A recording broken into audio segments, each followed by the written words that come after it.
গত 1 ঘন্টার মধ্যে এই ঝড় নিজের গতিপথ বদলে ফেলেছে। এখন দুপুরের পরে এটা ইংল্যান্ডের দক্ষিণ পূর্ব অংশতে আছড়ে পড়বে। তোমরা একটা কথা ভুলে যাচ্ছ। আমার রিপোর্ট বলছে যে এই ঝড় সেটা ইংল্যান্ডের দক্ষিণ পূর্ব দিকে এবং টেমস নদীর মুখে ভরা কোটালের সময় পৌঁছে যাবে। জলের ঘনত্ব একত্রিত হয়ে সেটা টেমস ব্যারিয়ারের উপর দিয়ে বইবে। আপনার কথার অর্থ হলো সেন্ট্রাল লন্ডন এখন বিপদে আছে।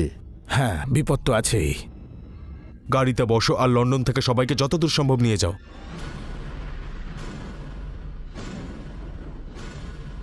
বিপদকালীন পরিস্থিতির ঘোষণা করতে হবে। যখনই এই খবরটা সবাই জানতে পারবে সবার মধ্যে হুড়োহুড়ি পড়ে যাবে। আমাকে বলো, এই অঞ্চলে কত মানুষ বাস করে? প্রায় 1.5 লাখ মতো মানুষ বানের এলাকায় থাকে বা ওখানে ওরা কাজ করে। সবাইকে এখান থেকে বাইরে বের করতে হবে আমাদের।